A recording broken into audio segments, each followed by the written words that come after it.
Hello, everybody. I hope there are a few of you out there. My name's Dan Hale. I am a lecturer here at Heriot-Watt, and I'm very excited to be talking to some of you today about a little bit about this program that we're running, this applied psychology program, which is now about to enter its second year. But the focus of my presentation today is really on some of the research that we're doing, or that I'm doing, I should say.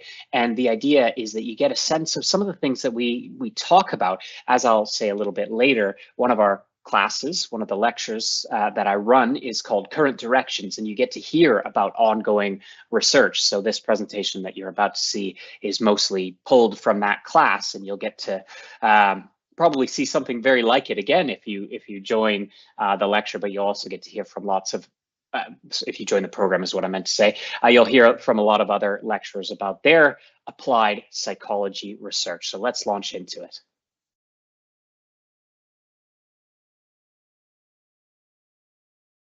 Good. So let me first start by giving you an overview of the program. So what are we trying to do here in this MSc Applied Psychology? We're trying to apply psychology. The clue is in the name. So it's the application of psychological theory, research, going a step backwards from that, starting at the beginning. We want to be designing research that actually has implications in policy and practice. Again, it's that applied thing. We're not doing this just to answer questions that might be interesting, sort of, blue sky, ivory tower academic, fill up journals with our interesting findings. No, we want to do more than that. We want to apply this in policy and practice. And hopefully today gives you just one example, but we can apply psychology in health. We can apply it in clinical psychology is another example. We can certainly apply it in, marketing, in making money in sports. I think traffic psychology is kind of one of the slightly newer domains. So how do we get people to make safer decisions when they're driving? And it goes well beyond all of those things. So it's about applying psychology. I digress. The program aims to help us engage with user stakeholders. So the people who might benefit from this research, that might be policymakers, it might be, to use that traffic example again, drivers, right? Engage with these people. What would be most useful? We, of course, have to manage our research, manage our data, and get it out there, right? Again, we're not just interested in finding the answer and then shelving it. No, we have to get this out to policymakers, to people, to actually make changes. So here's a little overview of the program. We have in semester one, Current Directions in Psychology, which I've mentioned already, where you hear about ongoing research or completed research from lecturers. And this sample lecture, if you like, comes from that. Psychology assessment, if we want to make a difference, we might need to measure things, things related to psychology and other outcomes. So how do we do that? Research methods, how do we design studies? How do we analyze the data? Research with impact is about, making that impact. How do we disseminate? How do we get it out there into the world? We have research methods 2, which is a continuation, obviously, of research methods 1, and applying psychology. So more, if that sort of follows on from that research with impact course. We have lots of options to choose from, and you do a dissertation as well. That's the independent project in the summer semester. Here are your choice of options, and they're pulled from our social research methods course. So you can go deeper into some methodological approaches. That's where you get advanced experimental design, advanced stats using R, discourse analysis. We also have a sports psychology program, so we've pulled some of the options from there, and also a business psychology program. So most of the ones on the right there come from that program. So lots of options to pursue areas that you're particularly interested in. Okay, so that's the program. And by the way, I will open things up to questions at the end. So if you have any questions about the program or anything that I say today, or anything else related to this topic or the program, let me know at the end. Okay, so Current Directions in Psychology is one of the courses on the program. Quick aside, in Heriot-Watt, we call the sort of units within the program courses. You might use the word course to mean program. It doesn't really matter, just in case you hear me using the word course and you're confused. So course is like one of the classes that you take within the program. Okay, and I've already talked about it a little bit. Each one will be led by a different lecturer, and it outlines the research that they're doing in applied psychology. So hopefully you'll learn lots of things, but you can learn from our, experience, from our mistakes, dare I say, how we've gone about designing a research question and hopefully making that applied, because that's what we're trying to do, and sharing that. This dissemination process is an important part of that too. That is basically all I wanted to say about the program and the course. And now we're getting into the heart of the issue, which is my research. And I'm interested in cannabis and mental health pretty broadly, and more specifically, cognitive function. So if you don't know what cognitive function is, you can basically think about it, I guess, sort of as maybe intelligence, or more specifically about the ways in which we think. So memory is part of cognitive functioning, right? Because we have to hold things in our mind for certain amounts of time. Executive function is the other one that I'll be talking about, which you could sort of call thinking about thinking, or, marshaling your cognitive resources. If anyone's heard of the Stroop test, that's kind of a good measure, or it's a measure of executive function. If you haven't heard of it, don't worry. But really, for example, attention is a good example. What should you be attending to, right? What should you pay attention to?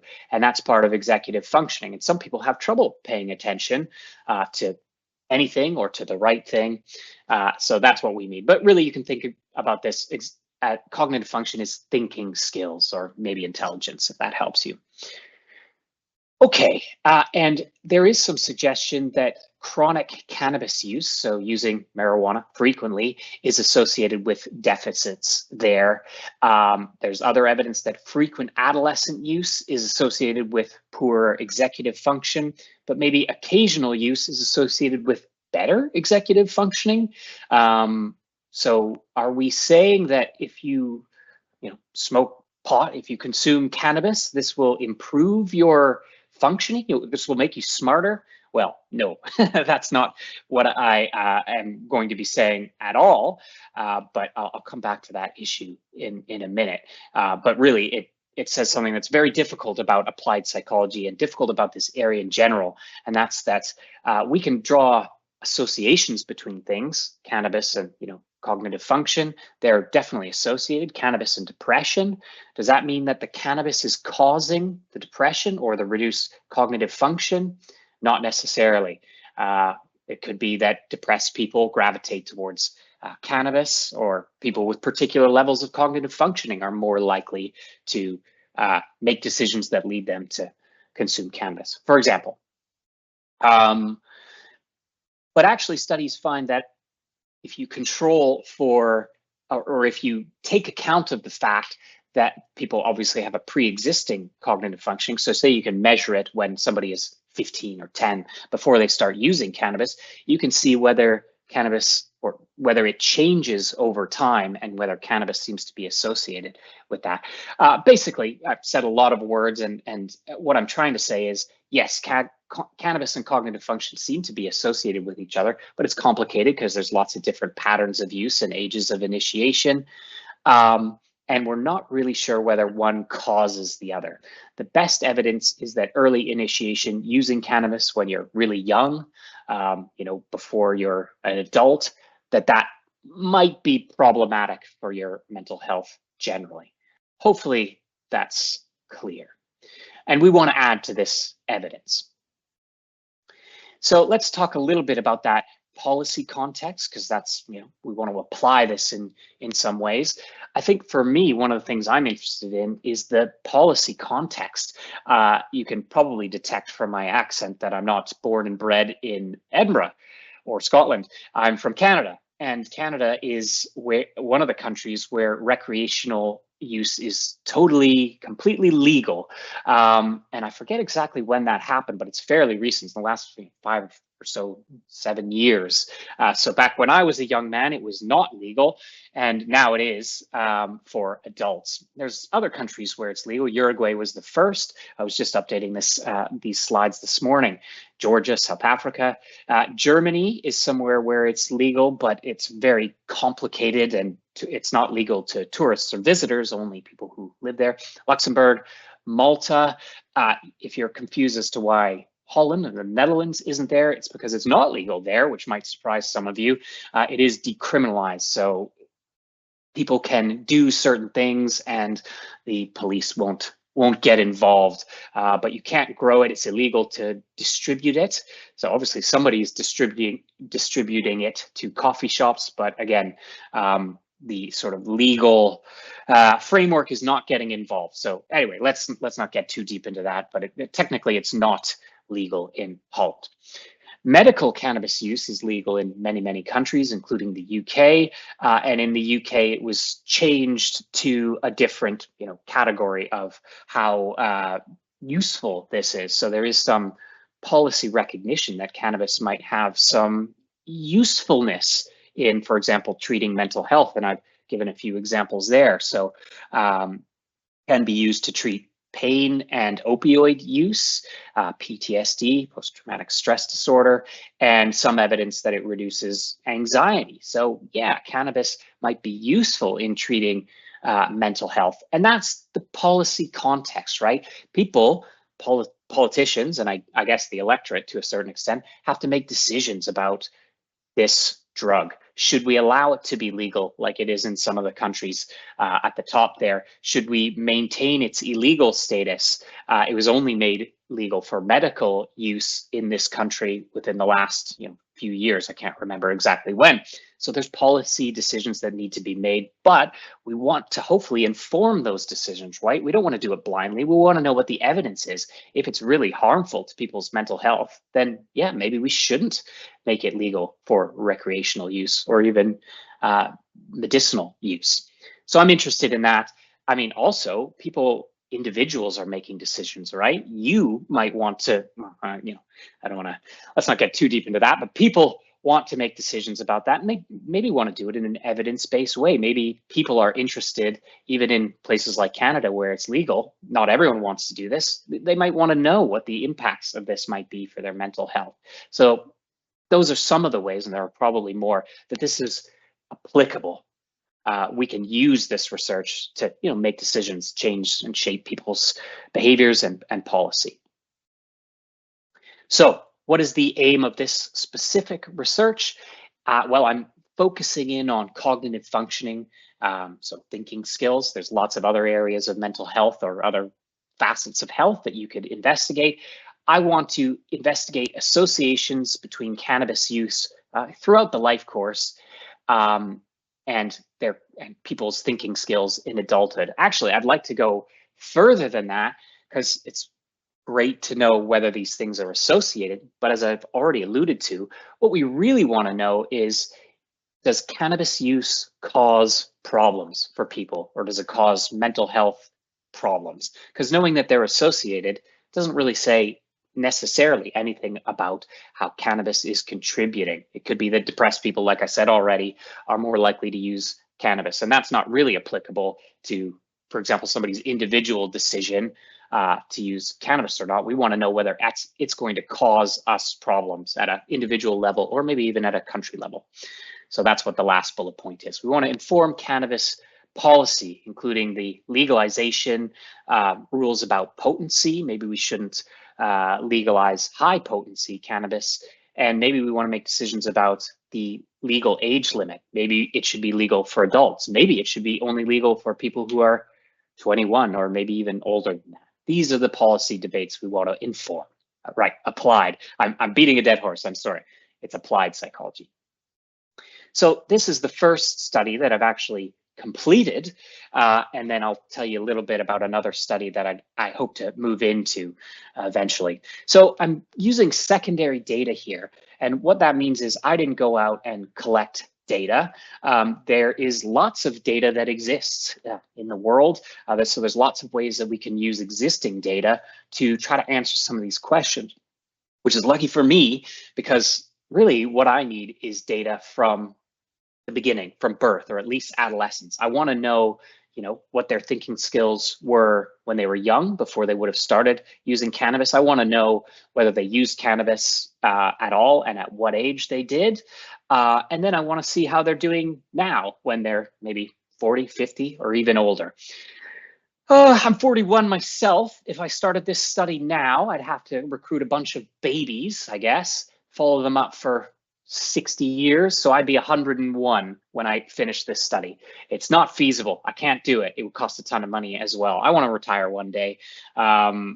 So yeah, the only way I could have done this study is by using data that already exists in the world. And luckily there's lots. So there's two data sets I'm going to be talking about. The National Child Development Study, that follows the people who were born in 1958. So you do the math, and I'm doing the math now. They're in their 60s. And the British cohort study, they were born in 1970. So these are two different groups of people. And basically, they recruited everyone born in a given week within that year. So it's sort of I guess, a kind of a random sample. It's not totally random because it's within that week, but everyone born within that week, they tried to follow up. Obviously, some people disappeared from the study forever. So I have this data and I can access it. I think actually anyone can access it. You might have to do it through a university. I digress. Anyway, what I want to examine is the associations of self-reported cannabis use in adolescence. So these data sets collected data, self-reported data, on whether these people were using or reported using cannabis at the time. And then they also measured their thinking skills, their cognitive functioning throughout life. So those are the core those are the core variables that we're interested in for this study. And I'm going to get right into the results here. There's lots of numbers, and I don't want you to worry about them because really the only line that we're interested in is the top two lines. And I'm not going to say anything about the numbers, but what I will tell you is that now this is using that birth cohort, people born in 1958. And among them, if they reported using cannabis at all, like when they were younger, actually that was, for some of the analyses, associated with better cognitive functioning. So they had better thinking skills, those that had, let's say, tried cannabis when they were younger. And before you say, oh, great, I better start smoking cannabis for my mental health. No, we'll come back to that. Actually, the last column, you see that I said I wouldn't mention numbers, so I lied. 0.12. And there's no star next to it. A star means it's statistically significant. So there's actually something going on of statistical note. So it actually disappears. And what that means is, yes, there did seem to be some association. People who experimented with cannabis, say, were smarter, if you like, in some of the analyses. But actually that went away. That disappeared once we accounted for other variables, specifically their mental health earlier in life and their personality. So once you controlled for personality, basically what I'm trying to say is there's no association. Cannabis use is not associated with their thinking skills, their cognitive functioning. Once you controlled for all these variables, I do think it's kind of interesting that before you controlled for some of them, namely personality, that cannabis use within their life predicted better thinking skills. And we'll come back to that. I keep saying that, and I promise I will. If they used cannabis use in the last 12 months, there was no association at all. Now, if you're wondering, those are weird variables. Why didn't you pick better cannabis use variables than that? Why didn't you look at, other times that they may have been using cannabis? All I had access to was lifetime cannabis use and whether they reported using it in the last 12 months. This is one of the downsides of using secondary data. If I was going to go out and follow these people for 60 years, I probably would have measured things a little bit differently or in a more nuanced way. For example, I definitely would have tried to measure, I don't know how, but potency. Were these people using really strong cannabis, or were they, smoking weaker variants? So that wasn't measured in my data set, so I couldn't, include it in my analyses. So hopefully everything is clear. And basically, a long way, or a short way of summarizing this is that we didn't find anything. Cannabis use did not appear to be associated with thinking skills overall among this group. Okay, so that's our first data set. Let's look at the next data set. Well, I'll give you the headline finding first, and that's, again, accounting for all of the variables. So that's step 4, the sort of top few variables. Basically, again, same thing. We didn't find any association here. So cannabis use does not appear to be associated with cognitive functioning. So if you use it when you're younger and you measure your thinking skills when you're in your 40s or 50s, nothing going on. And that's kind of interesting, and it runs a little bit contrary to some other research that's been done in this area. Whoops, I've gotten out of control. Forgive me 1 second. Let me get back to where I want to be. Okay, great. So again, applied psychology. You could ask, are these the right cannabis measures? They're not the perfect ones, but are these the ones that are policy relevant? Can we make policy decisions? Again, we don't know exactly when they started consuming cannabis. That would be good to know if we want to maybe legalize, but control the legal age at which cannabis is useful. Do we have the right outcomes? Okay, we measure their thinking skills, give them, I say we, it wasn't me, as I've already said. We have measures of their thinking skills. It'd be useful to have a broader measures of their mental health. And they're only measured at certain time points in NCDS, that one where they're born in 1958. I think we have 3, in fact, we only have, at age 42, we asked them, did you use it ever? And if so, have you used it in the last 12 months? Well, that's a pretty blunt measure. We'd like more nuance than that.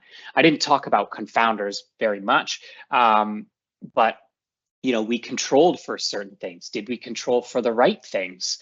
One of the things we controlled for is personality. Maybe it looks like these things are causing one another, but actually once we statistically controlled for personality, those associations disappear. Actually, that's what happened. And what confounders should we control for? I don't want to get too deep into that, but there are other ones that we might have done, but we couldn't because they weren't measured, or we didn't think to control for those things. So what does this say about causation? Okay, we have longitudinal data. We followed people up from when they were young to when they were a bit older. Can we infer causation? Remember, all I've said here is that these things are associated. Using cannabis when you're young is associated with your mental health when you're older. Could it be that your mental health when you're older is causing your cannabis use when you're young? I guess one answer is no, because it would have to go back in time to do so. But your mental health when you're older is probably influenced by your mental health, is related to your mental health when you're young. So it could be just that people with poor mental health are gravitating towards cannabis use, and they continue to have poor mental health when they're older. So they don't really say that much about causation. And with all those caveats, you can tell I'm being quite self-critical. If I took all this to a politician and said, there's no association here, there's nothing going on. As far as we can tell, cannabis use at any time during your life doesn't seem to be associated with cognitive function. What would this politician say? Well, they might say, well, yeah, but I still think it's dangerous because of X, Y, and Z, or your research is wrong, or your measures were poor. And some of those things are hard to argue against, because politicians want to know, what is causing what? Does cannabis cause problems? So how can policy be informed by this research? That's kind of an open question. It can in certain, probably limited ways. So where do we go from here? Well, there are other ways we could try to do these studies. Is this video going to work? I'm having trouble getting it to work, but that's fine because I don't want to go too deep down this rabbit hole. one of the other ways, this video does a much better job of explaining Mendelian randomization, but it's this idea that we can take people's genes, which are associated with our behaviors, because our genes predict our behaviors in certain ways, and use those as a kind of natural experiment to see whether those who are at genetic risk for, let's say, cannabis, are they more likely to have cognitive function or poor mental health? If those genes aren't associated directly with mental health, then that might suggest that it's the cannabis that's causing the poor mental health. It's quite complicated, and I probably didn't explain it as well as I could, but it's basically other ways to try to get into that causation, not just showing that these things are associated, but that trying to show that maybe one causes the other. So that's the direction I'd like to go, and I haven't done any of these studies yet, but it's basically using genetic data to try to get into some of that causality. And if that's not totally clear what I'm going to do, I'm not that surprised, because it is kind of complicated, and I only gave you a brief description of what that is. But basically, it's going from, are these things associated, to does one cause the other? Will this inform policy and practice? I hope so. I think it'll go further than this first study. Who are the right stakeholders? Who should I be talking to? Probably politicians, policymakers, counselors, people who control cannabis use policy. And here's another question: how can this work be disseminated to them, right? I think a lot of people want policymakers' attention. So how am I, a humble researcher, doing humble research, because we can't answer all of the questions. I'd love to be able to, but it's hard to do, and hopefully that's become clear. How will I get their attention? Okay, I promised I would come back to this question here about, why might cannabis use be associated with better cognitive functioning, but then that disappears once we control for personality. That's interesting, isn't it? So I'll say it one more time. Cannabis use when people were younger was associated with better thinking skills in some of these analyses until we accounted for personality, and then it disappears.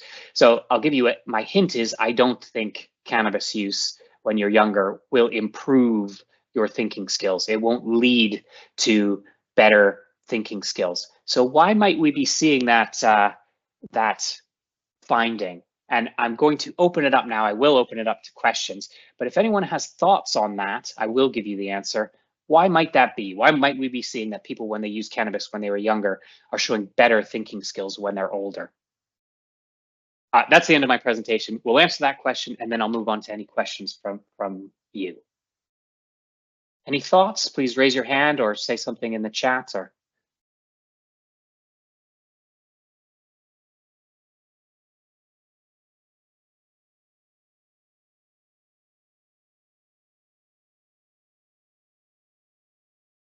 seeing some things coming in the Q&A. Are there any benefits for using cannabis? Great, good question. Short answer is yes, but I'll come back to it after this question. So I'm not getting any answers. So here are my thoughts on those slightly funny and unexpected findings. What I think is going on is it's something to do with personality. So I think, and one personality variable is openness to experience, and that has been shown to be associated with increased intelligence. People who are up to try new things, maybe learn a new skill, learn a language, those people have better cognitive functioning when they get older. Why? Because they're continuing to use their brain, they're continuing to think in new and exciting kind of ways. So people who are open to experience actually are smarter or have less cognitive decline as they get older. And that might be something useful for you. Try new things, be open to new experiences, travel, learn language, whatever. It'll protect your brain. And what kind of people might be interested in trying cannabis when they're 20? I would suggest it might be people who are open to experience, right? They think, well, okay, I'll try it. So it's really not about the cannabis use protecting their brain. It's about the type of person that they are protecting their brain, but also leading them to be more likely to use cannabis. And hopefully that made sense. So I don't think cannabis is good for people's, well, I don't think it's good for cognitive functioning. My research says that there's no effect of cannabis on cognitive functioning, but being open to new things, including maybe cannabis when you're younger, is good for your cognitive functioning. So that's why I think we found those associations. And once we controlled for personality, for openness to experience, we no longer found that association between cannabis use and mental health. Okay, so that really is the end of my presentation. And hopefully you found that interesting. Maybe you learned a little bit about cannabis use. And again, it's a very specific question. We could have talked about other areas of mental health. Again, depression, anxiety, there's maybe a bit better evidence for using cannabis when you're really young being problematic. We're not seeing too much of that for cognitive function. And where do we go from here? Hopefully people can apply that in some ways, particularly if we press on. So are there any benefits for cannabis, for using cannabis? Again, the short answer is yes, there are. And I talked a little bit about that for mental health. I think there are uses in physical health, multiple sclerosis, I think, people with epilepsy. And I think actually that was a debate that started this, well, really got this debate in this country going about medicinal cannabis. I think it was a mother of somebody with epilepsy, don't quote me on that, was arrested smuggling it into the country. And that sparked this whole debate about, well, maybe this should be accessible to certain people who might get some benefits. And there are potential benefits, which people are researching for mental health. So the short answer is there are benefits for using cannabis. Anecdotally, some people, the reason people use it is because they believe that there are benefits for them. So yes, what about the dangers of cannabis-induced psychosis? They are real, I think. They are evidence-based. That's a diagnosis in the DSM, which is our diagnostic manual for mental health. So yeah, that is a real danger, and it's not something that I specifically research, and that's something that needs to be probably taken into account when we're considering legalizing cannabis. It's probably fairly rare. Not everyone, certainly not everyone who consumes cannabis is at risk of cannabis-induced psychosis, but some people are. People who have, incidents of psychosis within their family are at more risk. So probably a better question than, is it bad for our mental health, is for whom is it bad for their mental health? Maybe certain people, we know that some people can consume cannabis with no ill effects, and other people have very bad effects or outcomes from consuming cannabis. So yeah, thank you for the question. Is there a link between cannabis and creativity? There's a long-standing impression that users find themselves more inspired due to smoking. That's a good question. And the answer, well, my answer is I don't know. I think there has been research, and I'm sure you could look into that. Maybe go on Google Scholar and put in cannabis creativity and see where the literature is on that. I know there have been studies that have found that that cannabis use is associated with increased creativity.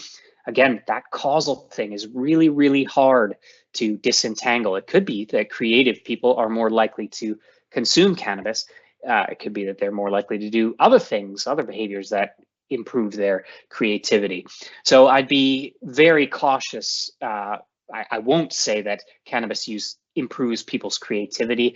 Maybe it's associated, maybe it does improve people's creativity. I don't know exactly where the literature is on that. I haven't read anything which makes me think that it's definitely causally associated with creativity. Sorry, I sort of hedged my bets in the answer to that question, but I guess the short answer is I don't really have a clear answer to that. It's a difficult question to answer. Ooh, I was talking a lot, out of breath. Any other questions? Shall I wait a few moments? People are gathering their thoughts. I'm happy to hear audio questions if you want to. I think you can do that. If you have any other questions about this topic or about the program or this course, I think my email, I'm happy for my email address to be available. You can always Google me, Daniel Hale. You'll find my email address. Happy to receive any questions. There's 3 new questions in the Q&A if you can see them, Dan. I'm sorry, scrolling, it's important. Is there a link between job success and cannabis use past the age of 30? I saw an article claiming that people who with some pass up to the age of 30 had better job success than those who didn't. Yeah, interesting. That's really interesting that you saw that article. I don't know that article. I would say, again, I don't know. I'm always very happy to say that these are complicated areas, and there's whole literatures around those. Now, it could easily be linked to what I already said, that people who consume cannabis are certain types of people, and there are positive traits that in people who might be more likely to use cannabis. Again, openness to experience. Maybe people who experiment with cannabis are also, they want to experiment with starting a business. They start up some business. They make tons of money. Yeah, they were using cannabis when they were younger. Again, it's not that the cannabis is causing them to have success. It's associated. Cannabis is, maybe you could argue, is kind of a social drug. So maybe people who consume cannabis meet more people. They're more social. They meet certain types of people, and maybe that's why. It could be that cannabis itself causes people, their brains to change in particular ways, which makes them more likely to be successful. I somehow doubt that, but it's possible. But again, the article that you read, I'd be very cautious about interpreting that in a causal way. Cannabis use causes success. Maybe. My personal thought is probably not, but it might well be associated. Hopefully that is a suitable answer. We don't necessarily have answers for these questions. It's not just that I don't know, it's more we don't know. We haven't done the research that answers these questions yet. Do you think in academia, usage of cannabis under strict discipline would help research achieving better states of mind and ultimately increase their productivity? You ready for the third? I don't know, because here it comes. Yeah, maybe. I guess this is very much related to the question on creativity, and if cannabis were found to be causally associated with creativity, then it might have a place in academia and other disciplines. I would argue that that case probably hasn't been made yet. So my answer at this point would be no, I wouldn't be advocating for use in academia, because I don't think we have the research to suggest that it might possibly be useful. And there are downsides to cannabis without, relying on stereotypes. It has been associated with reduced motivation. So if that might be a bad plan to get academics to consume cannabis to try to improve their productivity. Hopefully that's answers your question. Can cannabis be addictive? Don't you think it can be a problem for the individual? So I think the research suggests that it can be psychologically addictive, if not, physiologically addictive. And don't you think it can be a problem for the individual? I guess the short answer to that is yes. I think there are some people who develop real problems related to their cannabis use, just like there are some people who probably benefit from it. So I do like to try to be measured and to be driven by the evidence, such that we have it. So I think, yeah, I hopefully I've answered. Can it be addictive? I'd say yes. Don't you think it can be a problem for the individual? Yes, it depends on the individual. It can probably be useful for some people as well. Good. Have more questions trickled in. What is the most interesting casual link you come across in your cannabis research? Yeah, that's an interesting question. I guess, and maybe part of my answer is because I can't think of another one off the top of my head. I did think it was interesting that cannabis use is associated with better thinking skills. So I've already talked about that.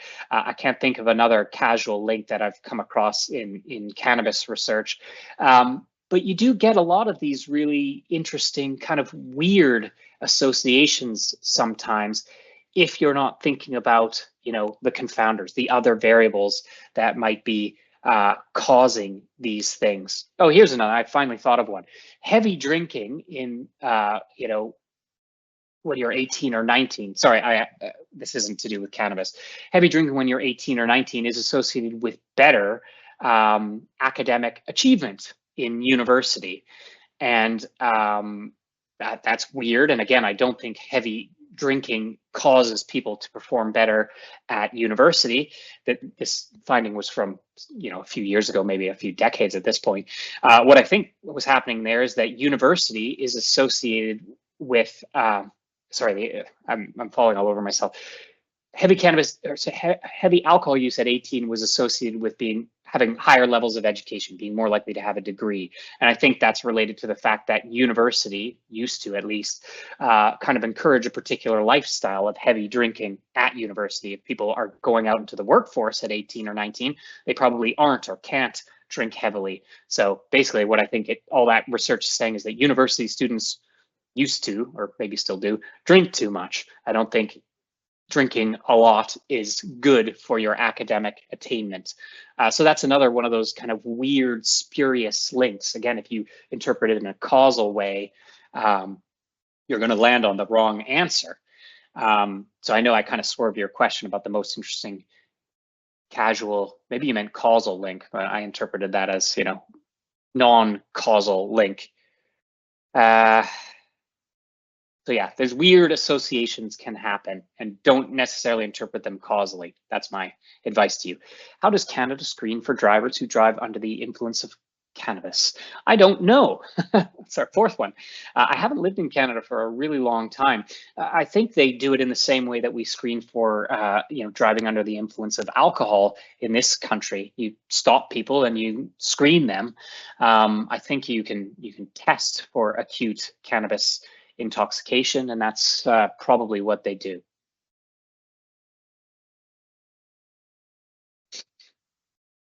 There's a whole other research base about how cannabis impinges or has an impact on your driving ability, and I think the answer there is it's not good for your driving ability, which is why it is still illegal in Canada to drive under the influence of cannabis. Now I think I'm right that the questions have dried up. Is that correct?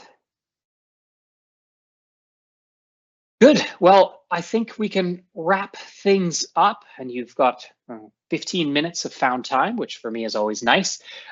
Thank you so much. Thanks for being here. Thank you for the questions. I hope this has, stoked your interest in maybe psychology, in applied psychology. Maybe it's got you thinking about the topics that you're interested in that you might want to do research in that might have an impact on people or policy and so on. And if that's the case, you might consider applying for this program. As I've said, please feel free to get in touch with me if you have any questions about that or the topic that we were talking about. Thank you so much.